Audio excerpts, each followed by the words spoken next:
అందరికీ నమస్కారం. నేను బ్యాండ్ మేళం సినిమా చాలా వరకు చూశాను. అంతకుముందు కథ కోన వెంకట్ గారు నాకు చెప్పడం జరిగింది. చాలా బాగుంది సార్ సినిమా, చాలా జాగ్రత్తగా తీయాలి, ఇది ఇంత మంచి లవ్ స్టోరీ, చాలా హార్ట్ టచింగ్ లవ్ స్టోరీ ఇది అన్న తర్వాత ఆయన నాకు సినిమా చూపించడంతో కథ ఆయన సరిగ్గా చెప్పలేదా, ఆయన చెప్పిన దానికంటే చాలా బాగా తీశాడా డైరెక్టర్ అనిపించింది. చాలా గొప్పగా తీశాడు సతీష్.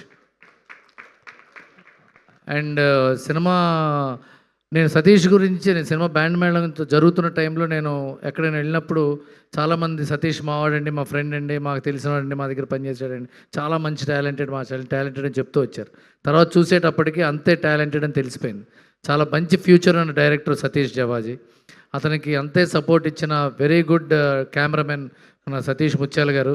వెనకాల ఉన్నారు కానీ కెమెరా వెనకాల ఉన్నాడు. చాలా హైలీ టాలెంటెడ్ కెమెరామెన్.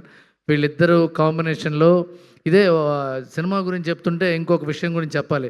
కొన్ని సంవత్సరాల క్రితం ఇదే స్టేజ్ మీద బేబీ ఫంక్షన్ జరుగుతున్నప్పుడు ఈ సాంగ్కి చాలా మంచి అవార్డ్స్ వస్తాయని అన్నాను నేను.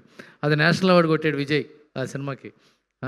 Highly talented team, cameraman, music director వీళ్ళందరినీ ఒక తాటి మీద తీసుకుని రథసారథి మా కోన వెంకట్ గారు చాలా గొప్పగా చేశాడు సినిమా.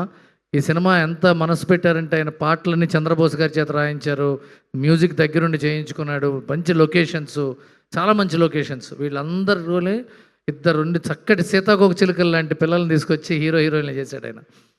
హర్ష రోషన్ అండ్ శ్రీదేవి చాలా గొప్ప టాలెంట్. ఇద్దరు లైవ్ వైర్స్ పర్ఫామ్ చేస్తున్నట్టు ఉంటుంది స్క్రీన్ మీద చూస్తుంటే.